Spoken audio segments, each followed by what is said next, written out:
Hi, this is Garth Pillsbury.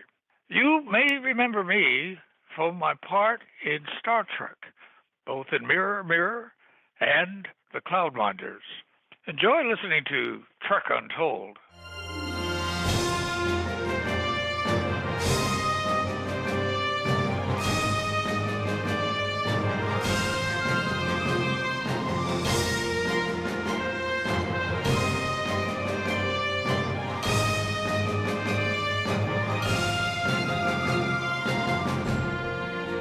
Hello and welcome to Trek Untold, the Star Trek podcast that goes beyond the stars.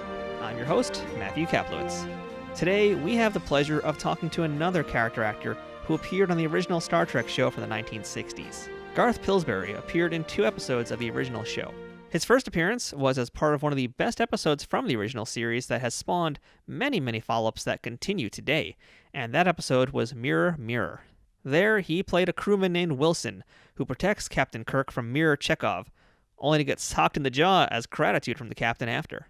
He followed that appearance up with another role in Season 3 in the episode The Cloudminders, where he plays a troglodyte disruptor, a terrorist or freedom fighter, depending on your view in the episode, who's part of a group trying to gain more equal rights for his cave-dwelling people against the cultured and elitist people from a city named Stratos who literally live on the clouds. Yes, it's very much on the nose, but that kind of summarizes Season 3 of Star Trek, doesn't it? After Star Trek, Garth appeared in many other pictures, typically falling in the category of what I would call exploitation films oftentimes, but ultimately movies that just don't take themselves too seriously. One of those movies was written by Roger Ebert well before he'd become the world-famous critic that many folks know him from today. However, he did get to work on one of the earliest films that starred Kevin Costner, and he's got some good memories about that film. These days, Garth spends more time behind the lens as a photographer and cinematographer, and that included taking pics for Playboy. Mr. Pillsbury has had a very diverse lifetime of careers, and at 82 years old, he shows no signs of stopping anytime soon. Before we begin this episode, I'd like to remind you to follow us on Facebook, Twitter, and Instagram at Trek Untold, all one word, no spaces. If you want to check out some of our Trek Untold merchandise, you can also do that on our Teespring store, which you can find on teespring.com/stores/trekuntold, where we've got shirts, hoodies, mugs, stickers, tote bags, and all sorts of other things available to proudly display how much you like this podcast. If you're having trouble finding the link, just check us out again on social media, and you'll see us posting about it from time to time there as well. You can also support our show by visiting patreon.com/trekuntold.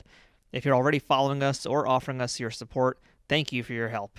Most of all, if you can't support us financially, please make sure to subscribe to the podcast and leave us a rating and review on iTunes or wherever you're listening to the show. This helps more people find out about the show and helps spread awareness of Trek Untold. I'd also like to make a quick shout out to our friends at Triple Fiction Productions, who make some great 3D printed Star Trek inspired products for toys and people, but you'll hear more about them a little bit later on. Now, without further ado, let's beam up this week's guest. Computer, access interview file. Affirmative. Initiating program. And welcome back to Trek Untold, and joining me on the other side of the line is veteran actor, as well as photographer and cinematographer, Garth Pillsbury. Garth, how's it going today? Well, so far so good, except I live here in Hollywood, California, just under the Hollywood sign, and the weather forecast is kind of warm. I think it's supposed to get up to around 94 or so. Which is, in my opinion, not good. But it doesn't have the humidity that the East Coast has, so it's not that bad. But once it gets over 100, which it does once in a while, I find that quite uncomfortable. But other than that, everything's fine. I'm pretty much like the rest of the country, kind of sheltered down. You know, I get out a little bit, but basically I'm here. Yeah, that's what counts. Yeah. I do go for a bike ride. I try to, except I probably won't today because it's too hot, just to get some exercise, you know. Well, hopefully today we can give you some mental stimulation as we run down your history, your career, and just talk about all sorts of things. Okay, I'm ready. Go for it. First things first is I like to learn a little bit about who the actors were. You know, we like to talk about your whole career, but we also like to talk about who you are as a human being and your roots and origin story. So let's start off with where you were born, who your parents were, and what little Garth wanted to be when he grew up. Okay, well, let's see. I was born in New York City many years ago, 1938. at a hospital, I believe, that no longer exists, somewhere around 2nd Avenue. And I grew up all over the place. My mother had wanderlust, and she was a sculptress, somewhat known. She has a piece at the Whitney Museum in New York City, a piece in San Francisco. What was her name? Oh, she went under the name of Blanche Phillips. Or it's either Phillips Howard or Blanche Phillips. I'm not sure, but I think it was Blanche Phillips Howard. Was her name? Yeah, she'd be quite old if she was still here with us. But she had wanderlust, and so at the age of approximately 6 o'clock, approximately the age of 6, we moved to the San Francisco Bay Area. My stepfather at that time was in the Merchant Marines, so it was just she and I took a train across the United States and landed in Oakland, California. Then we moved to Walnut Creek, California.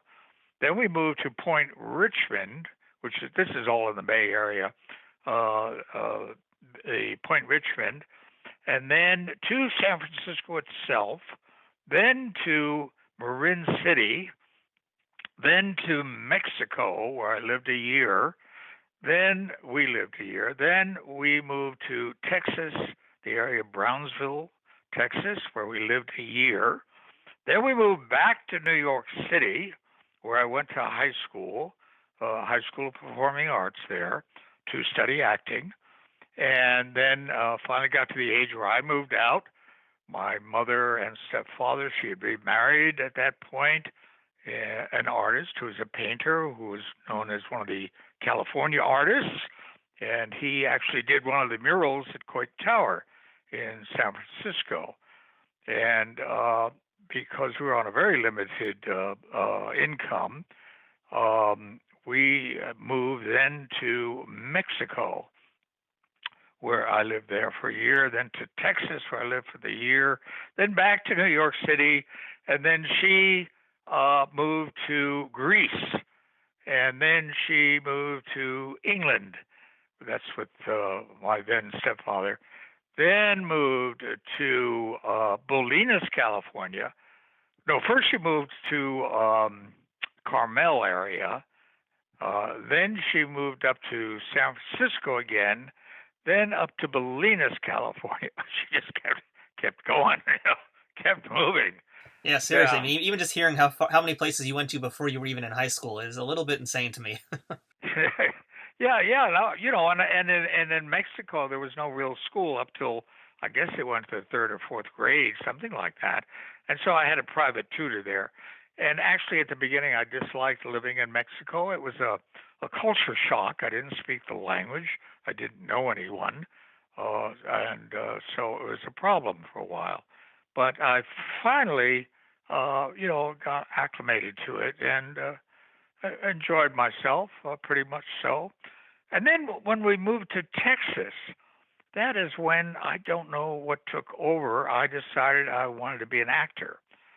And luckily, the High School of Performing Arts in New York City accepted me extremely late. They just happened to have a dropout in their, classes or the students they were willing to accept. And so I went there for 4 years and studied.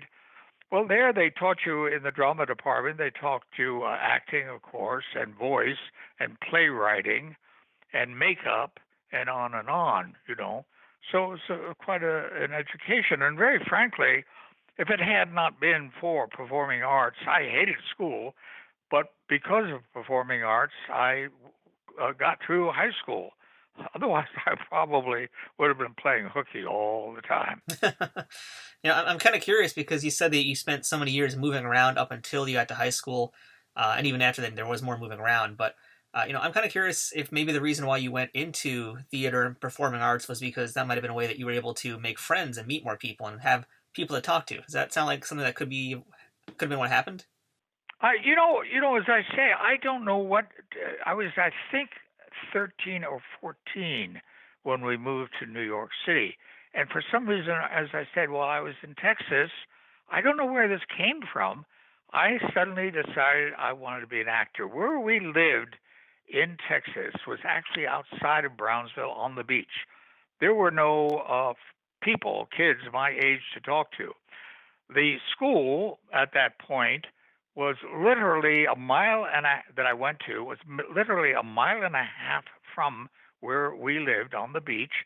But there was a channel that went from the Gulf of Mexico into Brownsville, and the only way to get to school was to go take a bus to Brownsville, which was some 20 miles or 25 miles, whatever, then back up the other side of the channel to school, and then back home again.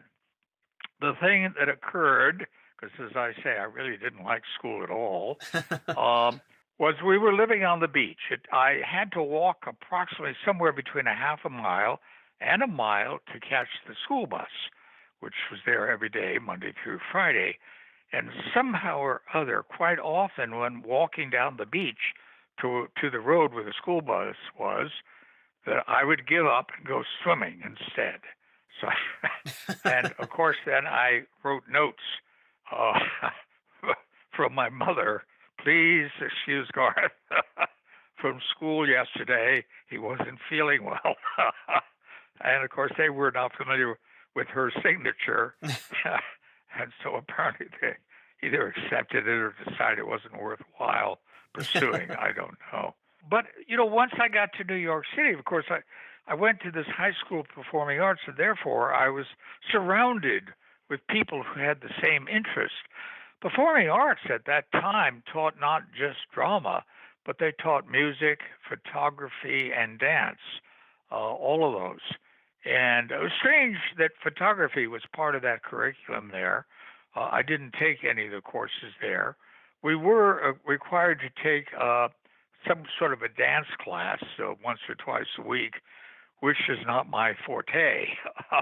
It's sort of ballet or maybe modern dance. Although I enjoy modern dance very much these days to watch, not to do. I just don't have any talent there. I no sooner finished high school when I got involved with a little theater or in New York City. And one of the plays I was in was directed by a pretty well-known, at least theater director by the name of William Ball. And he directed a play called Ivanov, which is a Chekhov play. And he was involved mostly with classical theater. And he knew someone or some people at Ashland, Oregon, and recommended that they see me and accept me as an apprentice. And they do just Shakespeare there at Ashland, or they did at that time. They may do other plays there now. And so I got involved with doing summer stock, mostly Shakespeare.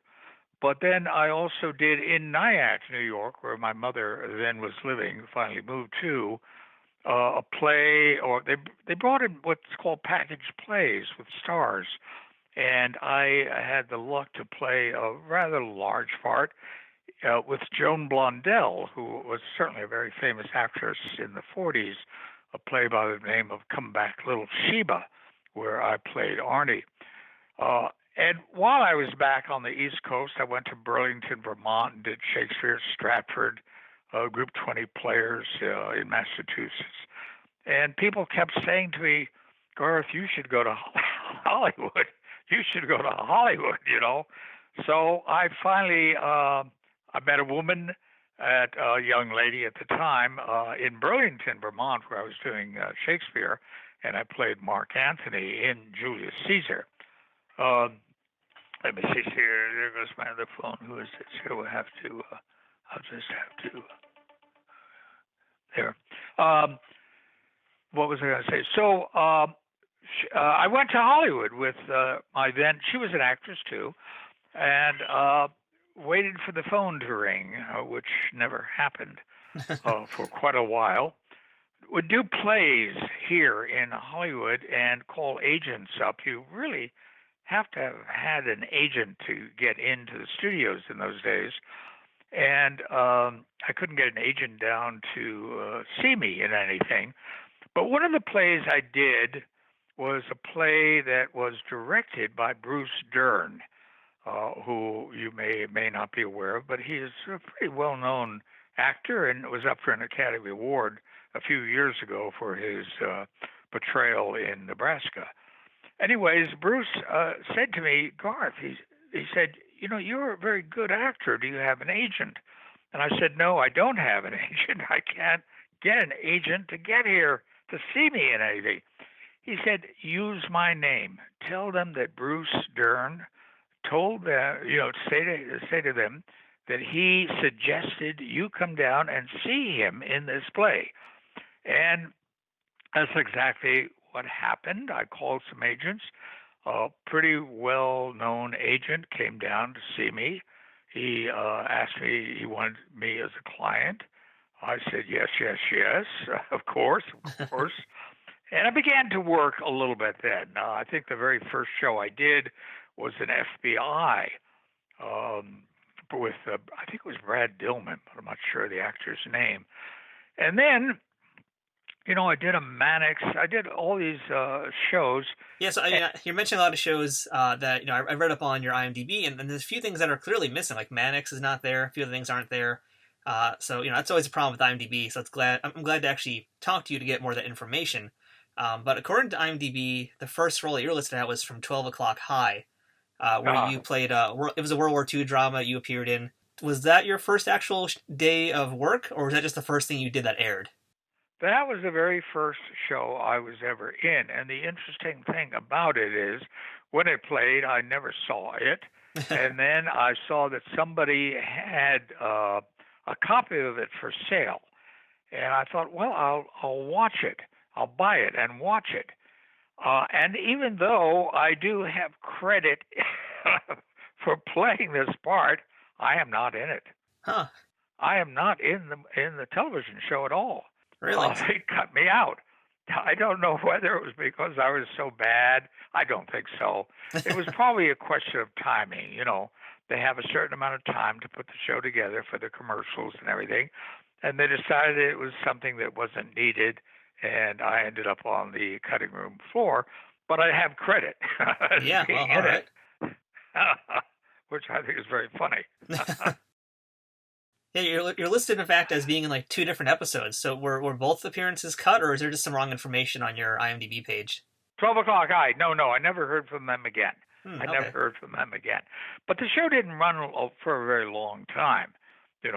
What happens here is you have an agent who keeps submitting you, and finally a casting director, somebody bites, and you get to go in and see these people. But they never did call me back. And who knows why, but it's unusual, actually, to be called on the same show back again to do the parts that I was doing, although it did happen on the soap operas several times I was called back. Now, obviously, you've had so much experience in theater at that point, but 12 O'Clock High being your very first TV appearance, what was it like for you to walk onto the set for the first time and see everything, see how different it was? Well, number one, you feel as though when you're on stage, you feel, or at least I feel, and I think most actors feel, that there is an excitement of working in front of a live audience, and there's an energy that is being put forth because you need to project to an audience out there. The 12 O'Clock High, I stood around waiting naturally before they got to me, and I thought, my God, these people are not doing anything. They're just kind of talking. There's nothing really energetic, nothing going on here, it's a different form of acting, generally speaking, I would say.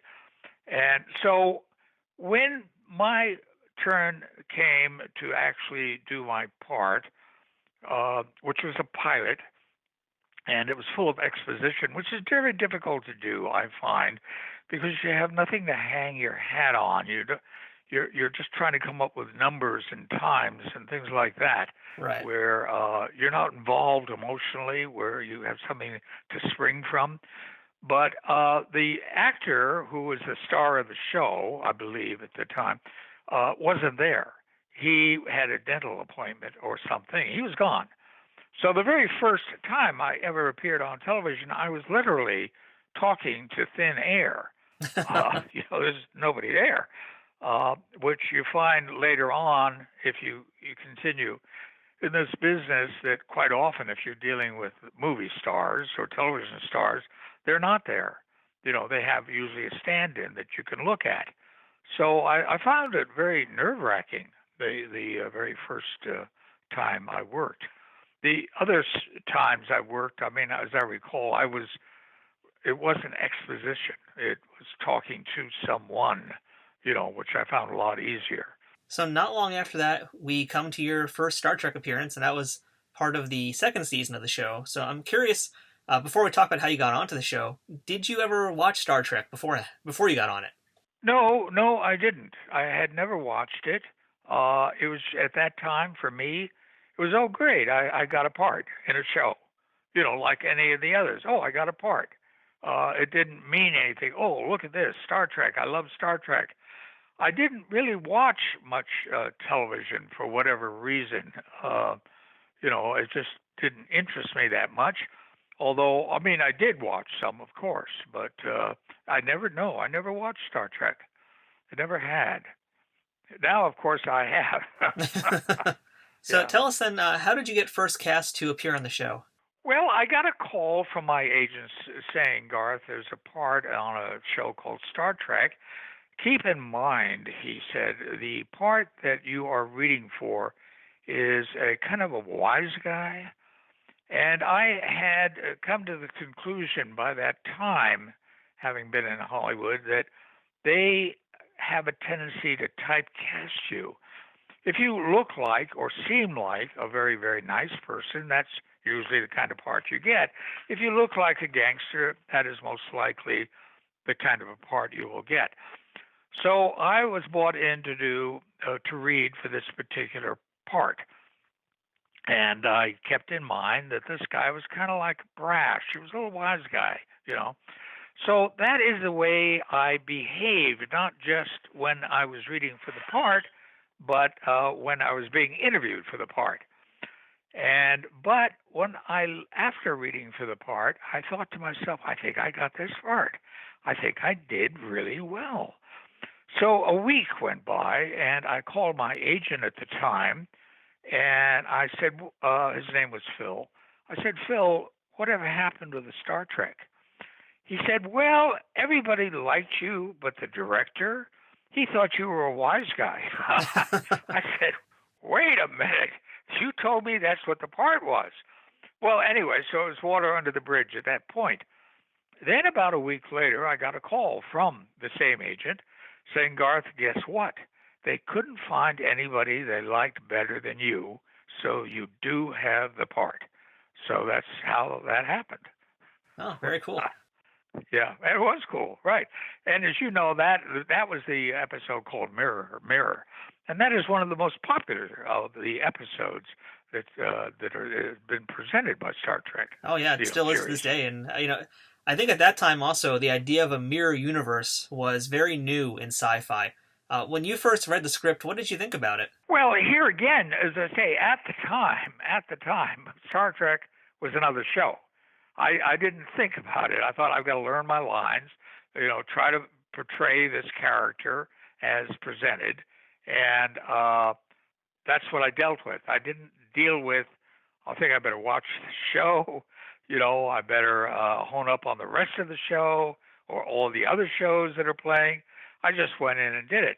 I mean, because what often happens is you can have an idea when you walk in to do a part, and then the director says, no, I want you to do it this way. I want more of this. I want less that. So it's not a good idea to really cement what you're going to do when you get there, because he's very likely to change it. And as I may have said, I don't think I have, is that I find that the film and television is very much a director and an editor's medium. I don't really find it so much an actor's medium, because there's so much they can do to enhance and or even ruin a performance, So that conclusion I've come to over the years. because I personally think I've seen actors who I don't think are very good, but they come across really well on television and film. That's a very interesting, unique way to look at it. I've never really considered it before, but you make a very good point about that. Yeah, well, I really think so. I mean, sometimes when I tell people that, I say, how is it possible to get a Academy almost or an Academy Award performance out of a child who's 6 years old? How does that happen? You know, is the child who's 6 or 7 years old born a great actor or actress? I don't think so. I think they have a quality, and the director and the editor are able to mold it so that it becomes outstanding. You know, that's my feeling about it.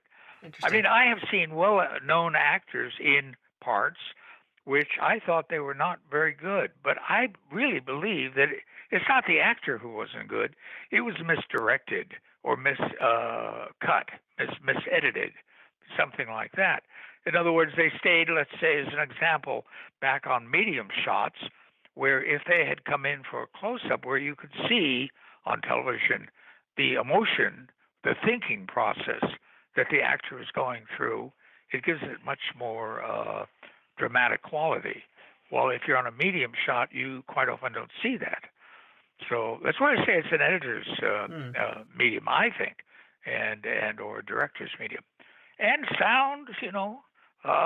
It takes a village. Music, yeah. It's all sorts of things they can do. You know? Thank God, maybe. Yeah. So what do you remember about your first day of walking on set and getting your costume? What did you think about Star Trek, the bridge, and all that kind of stuff? Well, I mean, all that sort of thing, because I had never been acquainted to that sort of a set, you know, the kind of a space thing. It's very impressive.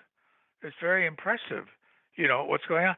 The other thing, you know, that happened with that particular show, Mirror, Mirror, is that, you know, my scene starts out with William Shatner walking out of an elevator, and as he steps out of the elevator, you see a fist come up and hit him in the jaw, I guess.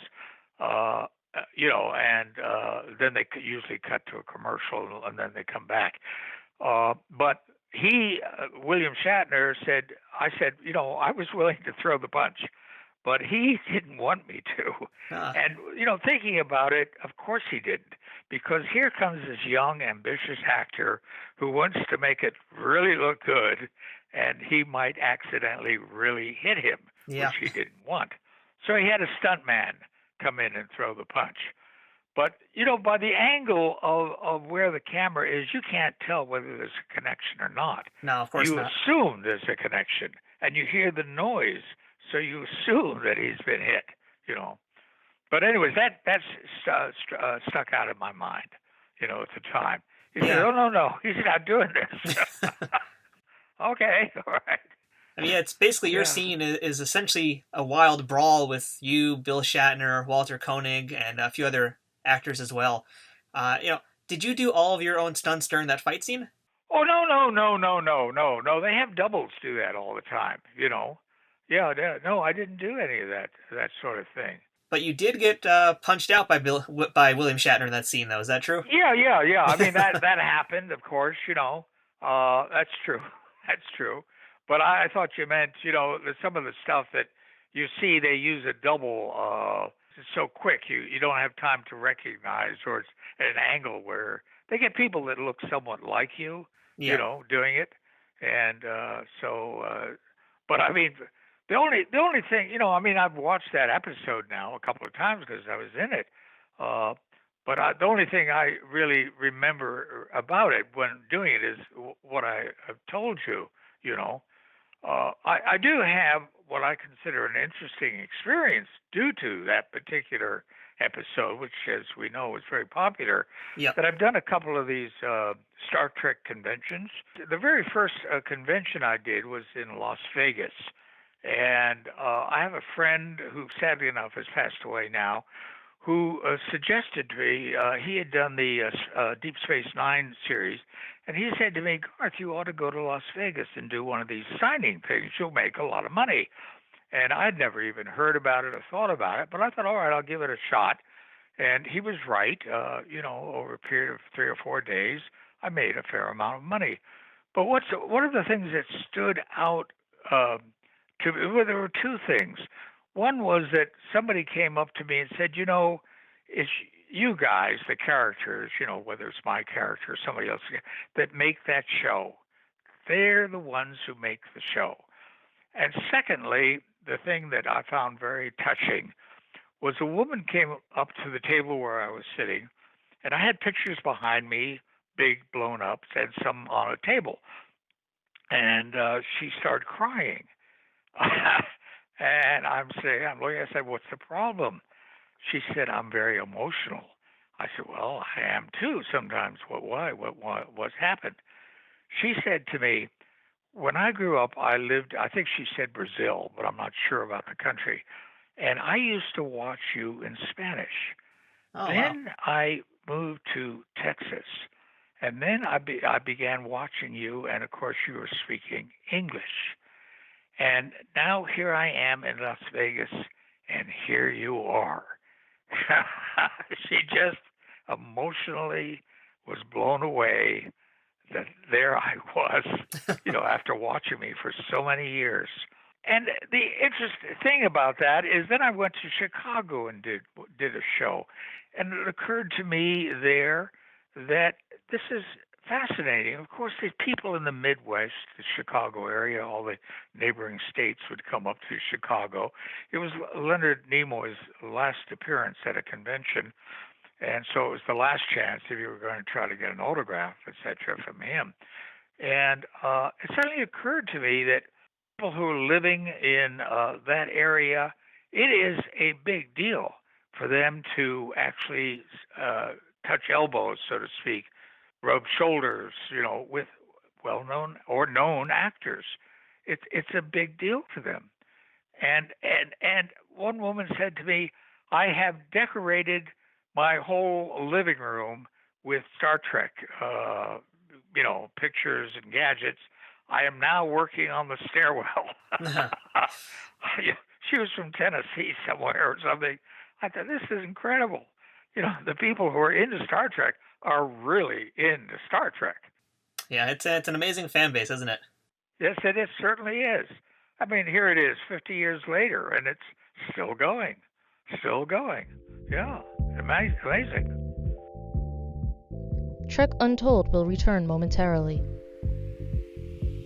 Trek Untold is brought to you by Triple Fiction Productions. If you're a Star Trek cosplayer looking for props, or toy collector looking to spice up your shelves, Triple Fiction Productions has you covered. Triple Fiction Productions produces affordable and unique 3D printed Trek-inspired products from the original series, Next Generation, Deep Space Nine, Voyager, Enterprise, and the movies. You can expect the same amount of care and attention to detail in any of the items in their catalog, whether it's a prop replica for use in a fan film, or a part of a cosplay, or accessories and playsets for figures from Playmates, Migos, or Diamond Select. Own your very own tricorder or phaser rifle with working lights, the bridge of the Enterprise E for your Playmates figures, or any other item from countless species and ships from the Star Trek universe. All products are 3D printed in the USA and are constantly evolving and improving based on fan feedback. To learn more about their products, visit them at triple-fictionproductions.net or on Facebook at facebook.com/triplefictionproductions. Triple Fiction Productions, taking Star Trek where no 3D printer has gone before. Hello, I am Jose Betancourt, the host of Cheese, a photography podcast. My podcast covers everything photography, not the hardware side of things, but the adventure, my adventure in photography. I also have a few guest hosts who will hop on every now and then. They both have varied experience in photography, and they know way more than I do. So I pick their brains, and things that they tell us is really remarkable. So make sure you check out Cheese, a photography podcast. You can find it on iTunes or at rageworks.net. We now return to Trek Untold. So when Mirror Mirror first aired on TV in 1967, did you watch the episode? I'm sure I did.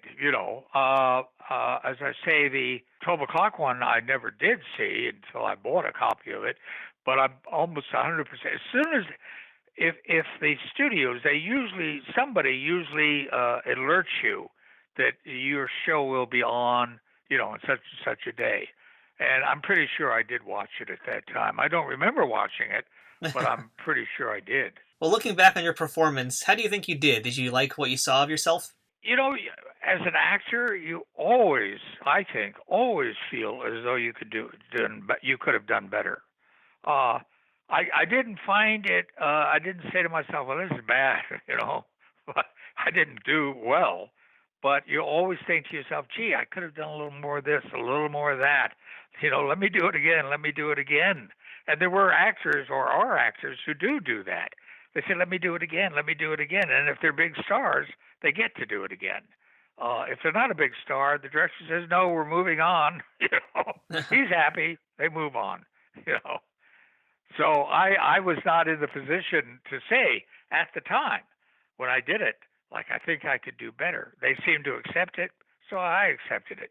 Well, they must have liked it because you came back to do another episode in season 3, which was the Cloudminders. In that episode, you played a troglodyte disruptor. They, as you know, they completely, which I found amazing. I mean, I was in 2 episodes of the FBI and 2 episodes of Star Trek, and a lot of episodes of certain soap operas.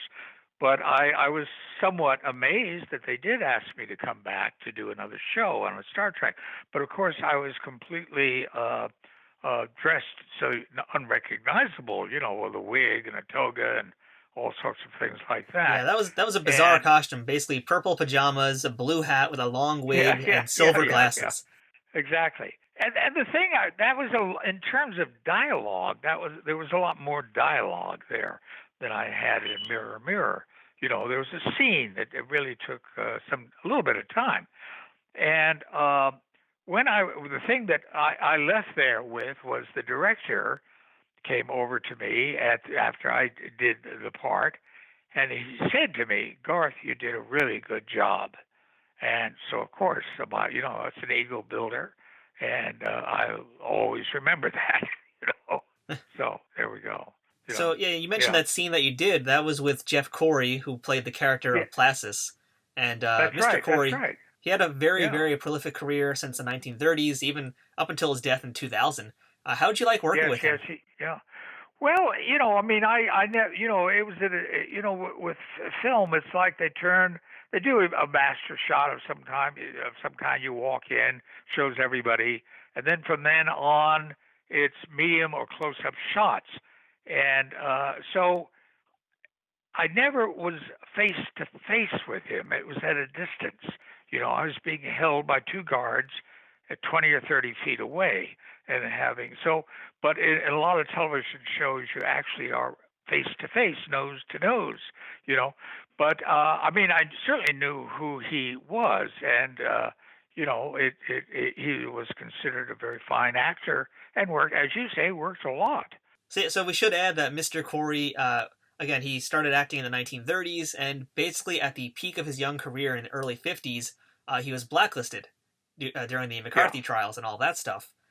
So he didn't return to acting for quite some time, and Star Trek was one of his first appearances after returning from being blacklisted. But in between that, he became a very well-known acting teacher in the industry. He taught Leonard Nimoy, he taught Robin Williams, Bruce Lee, Jack Nicholson, Barbara Streisand, Richard Chamberlain. Very big list of very well-known actors and actresses. Did you get to chat with him at all about acting or anything else when you guys weren't working together? No, I never did. I did the show, walked off the set. The kind of nice thing about that particular show for me financially was that the way the Screen Actors Guild works, that is, once they call you for a certain day, they have to pay you for that day, whether or not they get to you or not. Then they call it a rain check or something like that. And it turned out that I think I was called set to do the show on a Monday. They didn't get to me until Wednesday or Thursday. So I kept getting paid for not being there. I remember that part. But I certainly knew who Jeff Corey was, but I never talked to him. I never spent any time with him. No. I have spent time with Marlon Brando and Robert Mitchum, but never with Jeff Corey. Well, I definitely want to ask about Brando in a moment, but I did just want to ask one other thing about this episode. And your scene ends with you leaping out of a window, falling to your death. Do you remember? What do you remember about doing that? Well, I remember what I did is I broke free, and then from then on it was a stuntman. Okay. Yeah, I never ran. I never ran up those stairs. I never jumped. I never jumped. And as I understand it, didn't have that high definition television. That as it shows me falling toward the planet, it is actually some kind of a animated drawing. And that in the old days, the way that televisions were, you couldn't tell. But in the high def, somebody said, "Oh, you can actually see that it's not a real person." Yeah, I think it's literally just a cutout that they just shrink as they go on. Yeah, exactly. As I say, I thought that particular for me as an actor, that was the Cloud Monitors was more fun to do. Yeah, I mean, I think both appearances were a lot of fun to watch. I mean, you played two very different characters. You got to be punched by Captain Kirk, and you got to talk with a very prolific Mr. Corey. So I think they're pretty great performances. Right. Yeah, I did okay. I did okay. And and it was just amazing. I was extremely lucky that I was in two of those shows, and it became so popular. And by doing the conventions, I actually made a lot more money doing the conventions than I did doing the show. Yeah, it's amazing. And even to this day, at least usually 2 times a month, I get fan mail. Would you please sign this? And I do believe that most people who are sending me these letters look up what they should say because they almost always say the same thing. I've been watching your career ever since the beginning. You are a great actor, etc., etc. Could you please sign this? Sometimes they send money. Sometimes they don't. But they do send self-addressed envelopes and a picture. So what am I going to say? No, I won't sign this unless you send me money. I sign it and send it to them then. Did you ever audition to be in any of the other Star Trek series? No, because here again in Hollywood, it's pretty much your agent submits you, and either you get a call to go do it. I was rather unhappy that I was never submitted or never called for anyway any of the motion pictures that they did, But frankly, after a period of time, I lost that agent that I had who got me that particular show, and I don't know if whatever agent I had, if they ever submitted me, or that particular agent, that if he did or she did submit me, had the clout. Agents have clouts. And many years ago, they had tremendous clout. If they handled a major motion picture star, they could say, yes, he will do the part, the major motion picture star, but I want you to read this person for the other part, So, and of course, they want to use the star, so they do it, So the breaking through, I mean, one of the most famous ones was the Marty Balsam. No, it wasn't Marty. This other actor who did the part of Marty. It was a sleeper, kind of a low-budget independent film that made him a star. And from then on, I forget his name now, but he also died. But he began to work because the film got great reviews, and he did a good job. Who knows? So outside of Star Trek, I've noticed on your resume you did a lot of work with 2 directors in particular, and that's Russ Meyer and Larry Buchanan. And yes. I'd say a lot of those films would kind of fall into the category of being a cult hit, or maybe in some cases an exploitation film. And there's some pretty interesting things like Super Vixens, Mistress of the Apes, and Miss Melody Jones, which was directed by Bill Brom. But I think the one that I found kind of interesting to me was you were in Beyond the Valley of the Dolls, which was the first screenplay that Roger Ebert wrote. What do you remember about working on that film? Well, and the thing about Beyond the Valley of Dolls, Russ Meyer was pretty faithful to the actors that he worked with. And, of course, he used me in Super Vixens and then Beyond the Valley of the Dolls. But it was really just a part of an extra. And even though I've watched Beyond the Valley of Dolls a couple of times, I never, somehow I miss me. I don't see me, but apparently I'm there. So must be an awfully brief shot. You know, I'm looking in the wrong place when I appear. Yeah. Did you ever get to meet Roger Ebert? I don't think so. Not that I recall, anyway. Not that I recall. I do want to follow up then about the other comment you said a little bit earlier about meeting Marlon Brando. I'd love to hear about that story. Yeah, well, what happened is in between acting jobs, most actors do things like, they become waiters, cab drivers, bartenders, whatever. And in between acting jobs, I was doing what's called handyman work. And I happened to be getting some work with a fellow who was an extra, who was also a contractor. And he was doing work for people like Robert Goulet and Wally Cox, and worked for Marlon Brando. And I said, Garth, I've got some work at Marlon Brando's house. He wants to convert, I think it was his garage, into like a studio, which overlooked, I believe, the valley. It was on top of the hill on Mulholland Drive. And so I went up there, and we were tearing out the studs and whatever. And late in the afternoon, Marlon came out, and he grabbed a crowbar, and he kind of started helping to tear down what was the garage. And afterwards, he said to me, Garth, would you like to come in and have a drink? Later, I thought, are you kidding? Here's an actor who's going to tell Marlon Brando, no, I refuse to have a drink with you. So, yeah, we went into his kitchen. But I had been told over and over again that Brando didn't want to talk about acting, because everybody wants to say, how about telling me how you approach a part or blah, blah, blah, blah, blah, blah, blah. So I avoided that, and we just had a nice talk and a drink, and something I said or a couple of things I said made him laugh, and that was kind of it. But I spent, I would say, anywhere from a half an hour to an hour talking to him, and of course it stands out in my memory that I met the fellow. He was also a ham radio operator, Marlon Brando was. Really? And I also am a ham operator, although I haven't been involved with it for many years. And I believe he went under the name he had a handle, so to speak, of Marty, I believe. But I never talked to him on the radio, But I think he got that because he had an island somewhere around Tahiti, and I think he was able to communicate with his workers there. I'm not sure, but I think that's why he had it. That's a pretty good memory to have, Marlon Brando. Yeah, that's the story about Marlon. But I also have what I consider a very amusing story about Robert Mitchum. Yeah, I'd like to hear about that as well. I spent a whole afternoon with.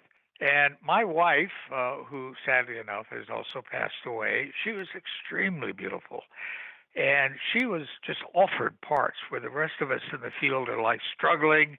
They were saying, here's a part, because she was so good looking. Anyways, when she was here in Hollywood, she began to rub shoulders with some very famous people, and one of them being Robert Mitchum and his wife. Got a call from a friend of theirs who was coming down from the Santa Cruz area to Santa Barbara to spend an afternoon, and would we like to come and join other couple of friends with them for lunch? I said sure. So my wife and I went up there, and we're standing around in the living room, and there's a knock on the door, and in comes this couple. And I have a very bad memory for names until I get to know people. So we were introduced, but I didn't pay any attention. But then I looked over at this fellow who'd come in. I said, oh, my God, that looks just like Robert Mitchum. And then he said something. And I said, that is Robert Mitchum, because he had a distinctive voice. Oh, yeah. So he said, why don't we go in the backyard and, and talk? My friend and Robert and I. So we did. Now, Robert Mitchum loved to tell stories about his career, and things that had happened to him, whether it be on stage or in movies. And we talked and talked and talked, and we all told these different stories. And I said to Robert Mitchum, I said, that's very interesting. I said, at that time I had already met Marlon Brando. I said, I spent an hour or two with Marlon Brando at one point, and he didn't want to talk about acting at all. And this was Robert Mitchum's response. He said, of course he didn't. He can't act. I thought that was amazing. They were just completely opposite the way they approached roles. Robert Mitchum kind of, I think, learned his lines and did it. I think Marlon Brando worked on the part. I don't know, because I've never been around Brando when he's actually working on a part. But I thought that was very amazing that he would say that Marlon Brando can't act. I said, okay, all right. What am I going to say? Yeah, it's got me kind of wondering, what actors did you used to like to watch when you were growing up that you tried to emulate in your career?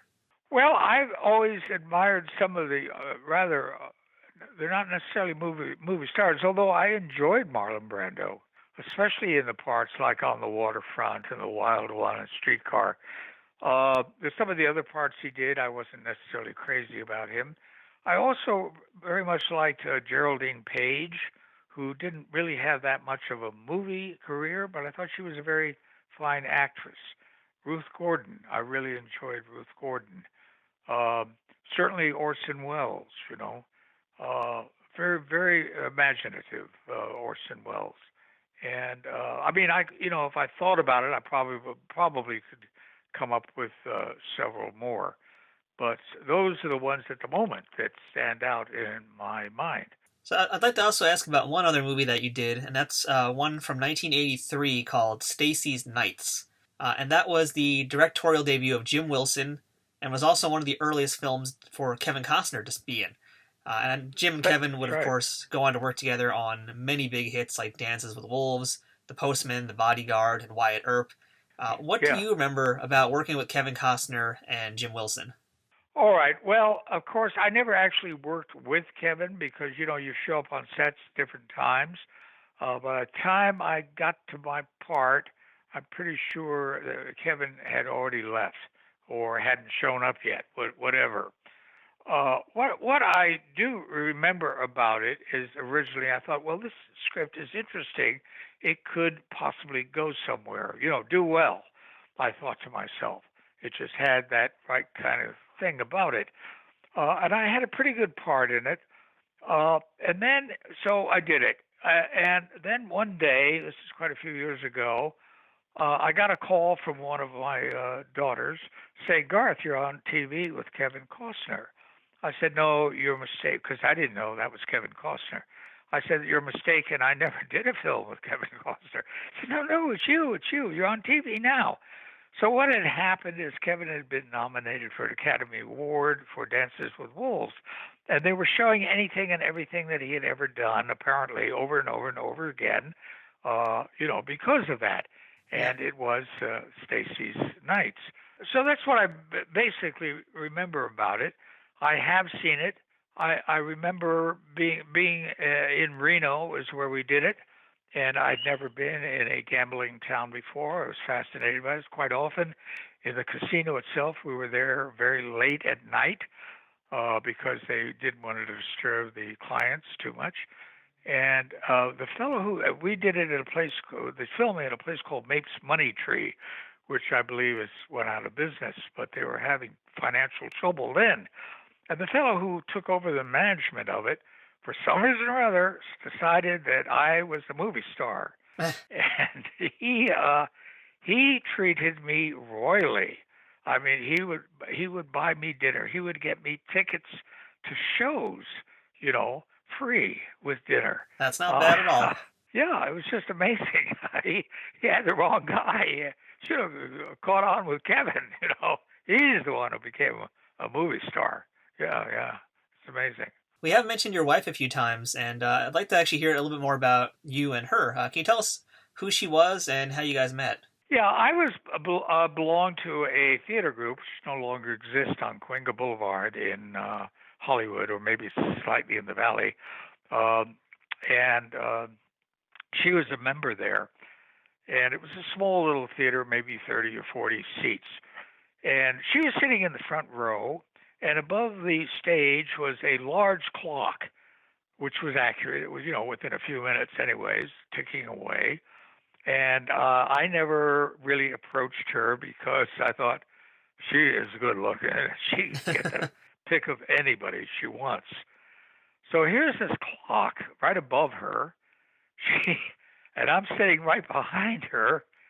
She turns to me and she says, "Do you know what time it is?"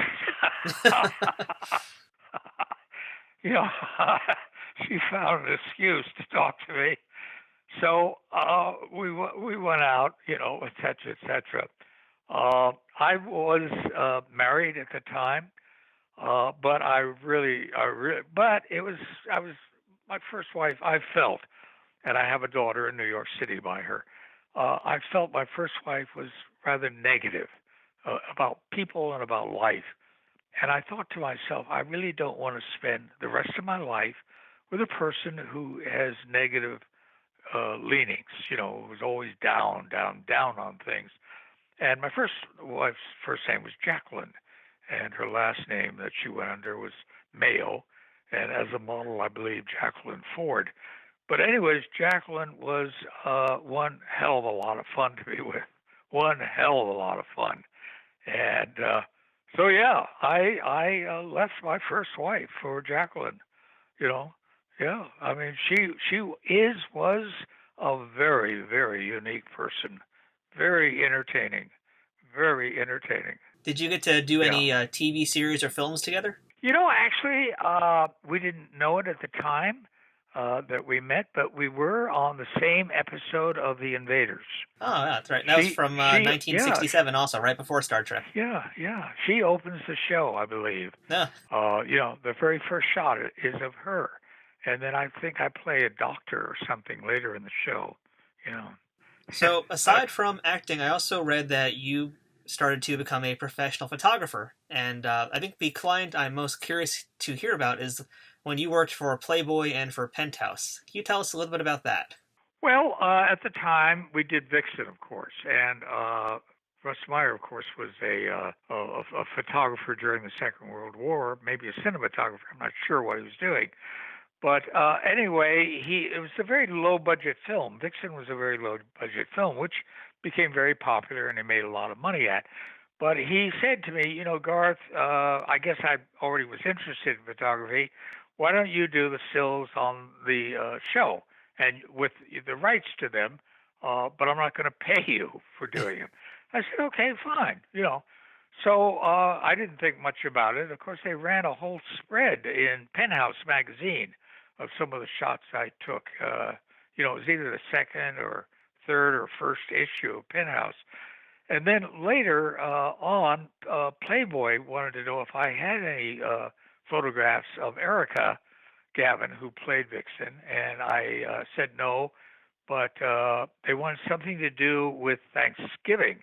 So I got Erica and I went up to a turkey farm somewhere around here, and I photographed Erica semi-nude, of course, and In a turkey farm, no less. So that's how that happened. Also while we were doing Vixen, they sent in a photographer from Playboy to shoot stills. Now I was shooting stills on Vixen. It was my dime. The film, etc., and the processing was at my cost. Russ wasn't paying for it. The Playboy photographer, of course, Playboy was paying for it, and the budget was unlimited. The sky's the limit, So, and I was kind of blown away. He said he had just gotten back from Hawaii, where he had shot 300 rolls of a girl for a centerfold for Playboy. I mean, I shot maybe 5 rolls, So I was, as I say, money was no object to Playboy, but it was to me. Yeah, that's how that occurred. And so since then, you've also done some work as cinematographer on films as well. So was it through this Vixens that you kind of started to get an eye for cinematography? Well, I think by my I had always been, even at the age of 17 or so, I was interested in cinematography. My father had given me a Bolex 16 millimeter camera when I was living in New York City. And as I was introduced to how films were being made, you realize what you need to do. And so people had thought highly enough of me as a still photographer to ask me if I'd be interested in shooting a video for them. And so I started out doing that. The Usually I found that the people who were asking me to do it, were extremely unknowledgeable about how to go about doing this, and I found it upsetting. So I began to say to people, look, I'm not doing this where I'm the cinematographer, I'm doing the lighting, I'm doing the sound, I'm doing everything. You have to hire people to find the locations, to do the sound, to do the makeup. This is too amateurish for me. I want to, if I'm going to do this, I want it to get better and better and better. And but almost always they promised they were going to do it, that is, do it professionally on their end, and ended up that it wasn't. That I ended up doing part of it anyway. And you want to be proud or feel as though you're being creative with what you're doing. And so unless you have a budget, it's not the way to go, for me. But on the other hand, I do a lot of still photography, and I have a website, and without any advertising whatsoever, I've had close to 15,000 people looking at that website, which I find quite amazing. Without advertising, all these people apparently, and they're from all over the world. People in China and Germany and you name it, and the United States, of course, Russia, you name it. Go to this website to look at. And I think that some of my photographs are quite good, but there are a lot on there that I don't, now looking back at them, I think they're not very good, but I leave them there anyway. So what kind of stuff are you shooting these days? Well, I'm not doing much at the moment because at the moment, we're not doing anything. Not getting out much. Although I did shoot a flower something up the street the other day, but I'd also am interested. The last project that I did, which I was impressed with some of the stuff I did, was some street photography that I did in Cuba. I saw those on your website, actually. Yeah. So but I wanted to give a shot at doing street photography, and here and there I've done it in the past, but I made a literal project while there of doing that, and I thought I captured some interesting photographs there. I would like to do that here in Los Angeles too, or somewhere else in the world, but it's not very possible at the moment. Hopefully, when things get better, you can come back to New York and do it over here. I've been in New York, and I love New York, and I would live in New York. I'll tell you what, I would live, well, except for the pandemic, I would live in New York now if I could afford it, but $4,000 or $5,000 a month for an apartment is beyond my budget. Luckily, I own the house that I live in. I live just below the Hollywood sign in Hollywood. Oh, lovely. I live in a house that was what's called a Craftsman, a unique house, very nice house. And extremely fortunate. And the buying of that house, by the way, was through my wife. She had, by a previous marriage, 5 daughters, and we had to be leaving the place where we were staying.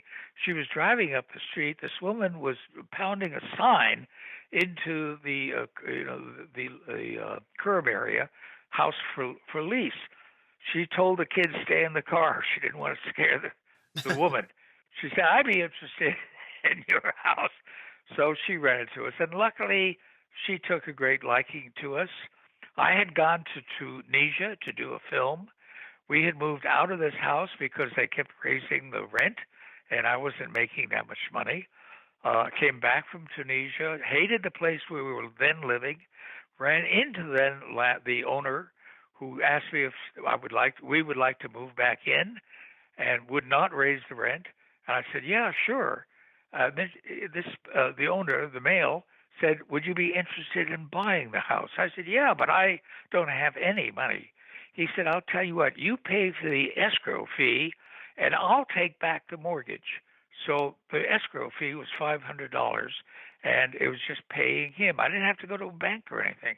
I bought this house, which is now worth between $1 million and $2 million for $45,000.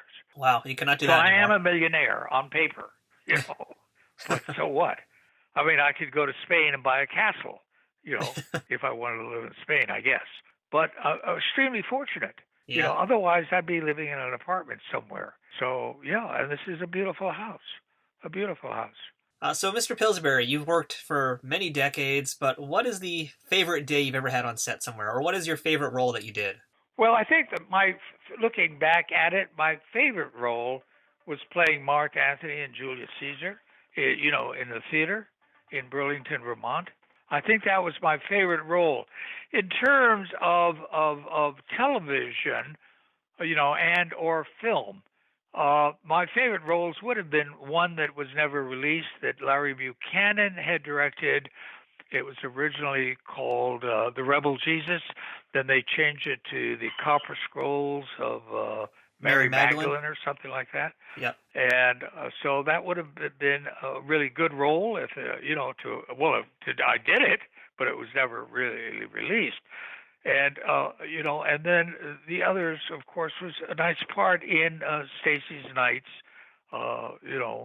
which is also was called something else at one point.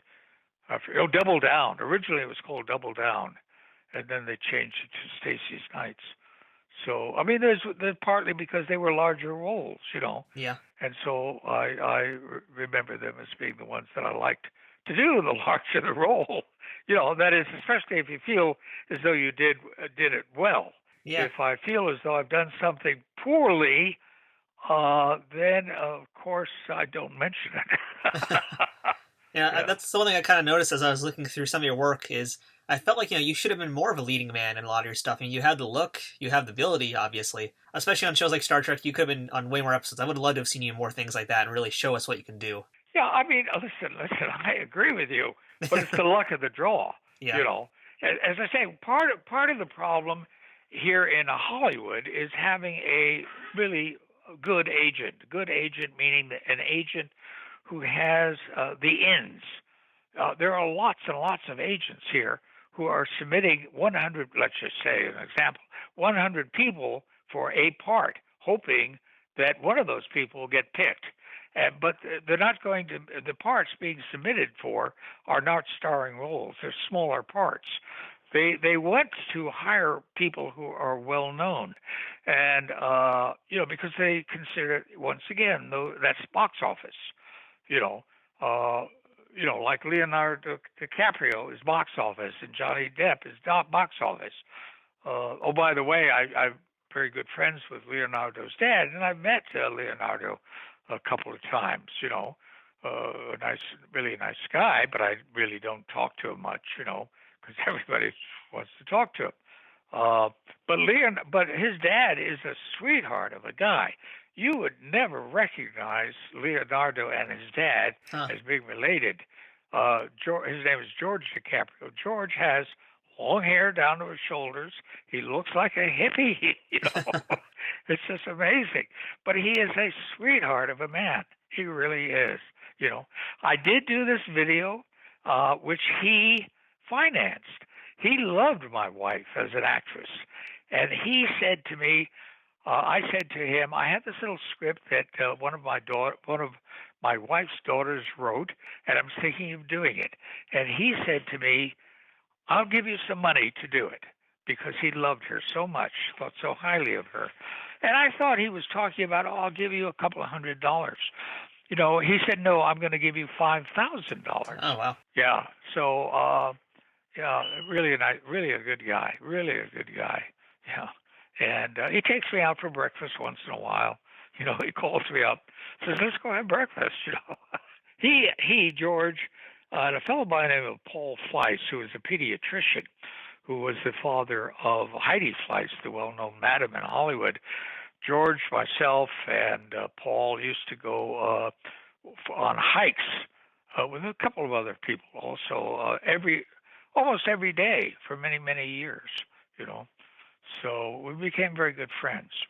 So I know there's a lot of aspiring actors listening to the show today, and it's someone with yourself who's got so much experience doing Shakespearean theater as well as acting on TV and film.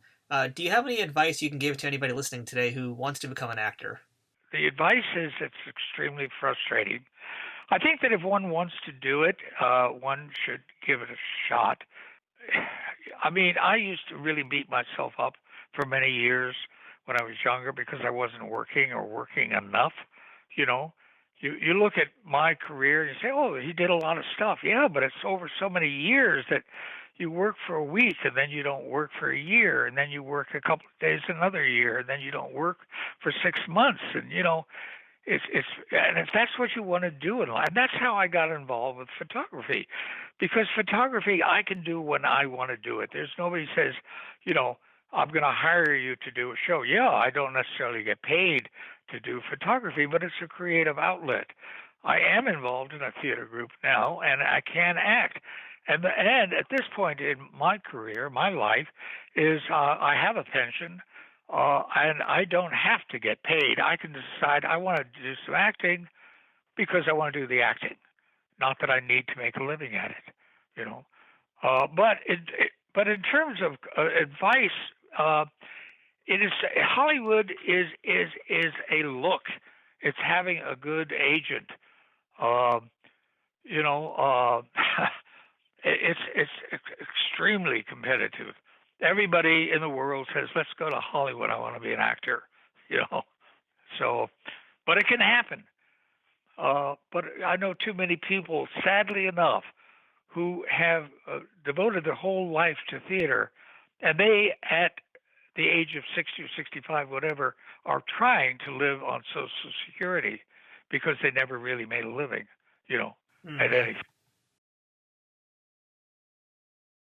So not too long ago, back in May, you just celebrated a pretty big birthday. You just turned 82, right?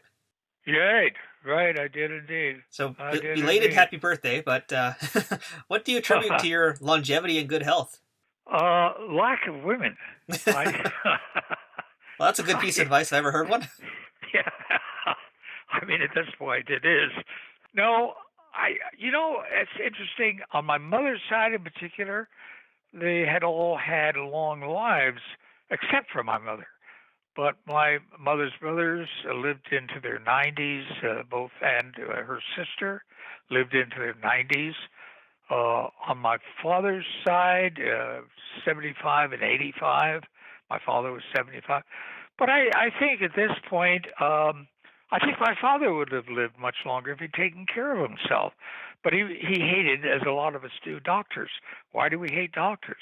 Because we go there and say, uh-oh. They say, uh-oh.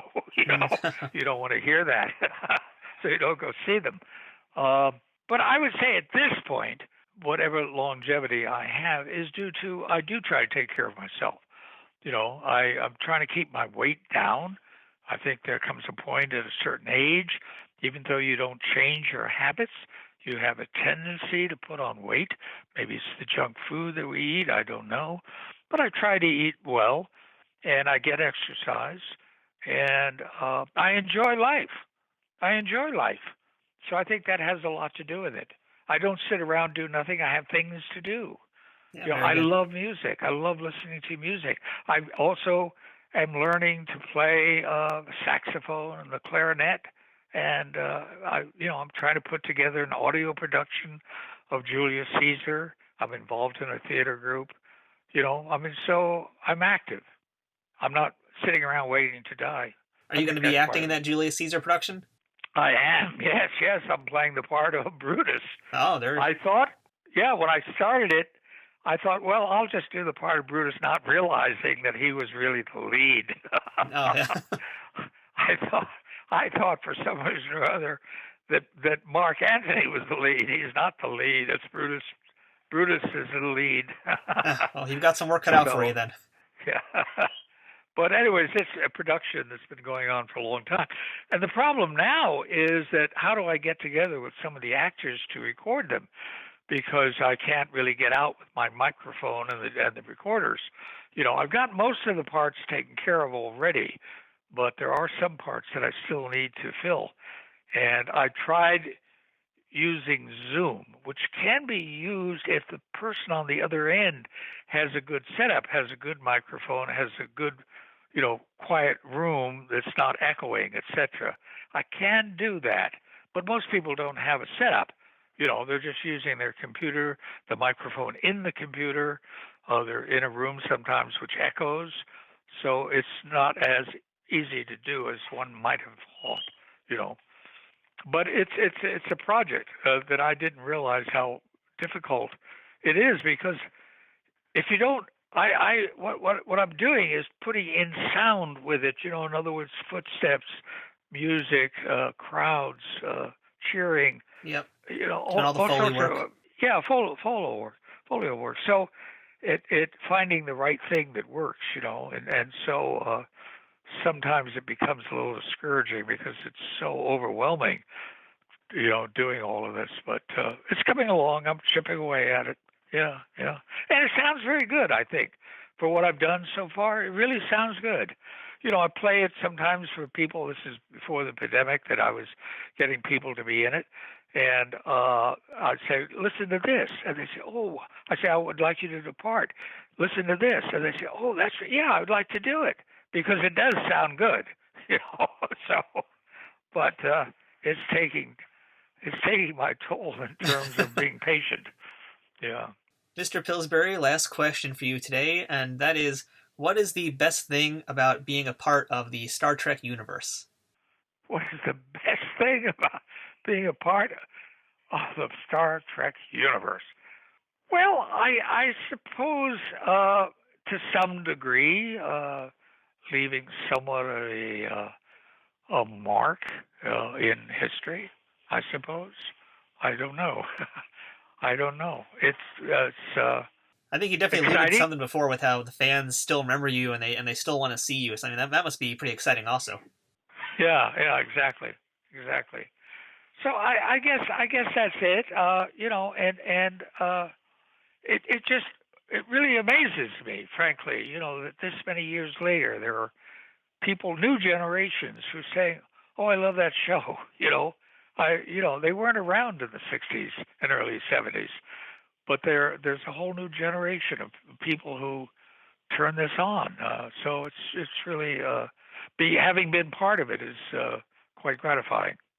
And not only being part of it, but being one of the few people in the world who can say they got punched in the face on screen by William Shatner. Yeah, right. All right, well, Mr. Pillsbury, thank you so much for chatting with us today and sharing these stories with us. We appreciate your time, and of course, live long and prosper as always. Well, thanks for taking the time. It was fun doing this. Yes, I wish you good health. Stay safe, Queens, and again, New thank you York. so much for joining us today on Trek Untold. Okay, thank you very much. That was our chat with Garth Pillsbury, a real inspiration to folks out there to stay busy and keep being creative. Mirror Mirror was the debut of the Mirror universe in Star Trek, something that has been revisited again and again and again, and always to the excitement of the fans. It would be about 30 years, though, until it officially showed up again on television after that original appearance, returning not in The Next Generation, but in Deep Space Nine. There, it would become a recurring element, and we'd see it revisited again in Enterprise and Discovery, where we'd once again visit these parallel dimensions with their mirror counterparts. But the one that I think I've enjoyed the most that isn't on the screen, and that I want to recommend for you guys today, is the TNG Mirror Universe comics from IDW. Now, IDW has also done some for Voyager, but I think the next-gen stuff has been very strong so far and very enjoyable. So if you like comics, you're going to really like this take on the Mirror Universe idea with the characters from the Next Generation series.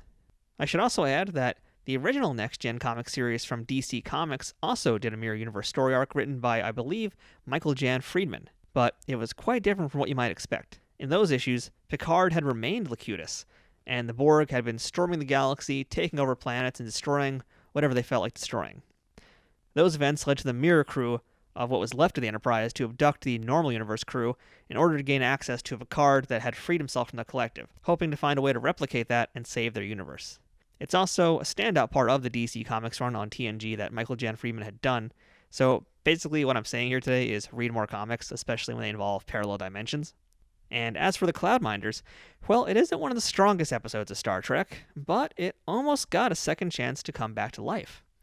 Manny Koto, the executive producer of Star Trek Enterprise, had previously said he wanted to revisit the planet in the 5th season and take the crew to Stratos, but obviously that plan never came to fruition.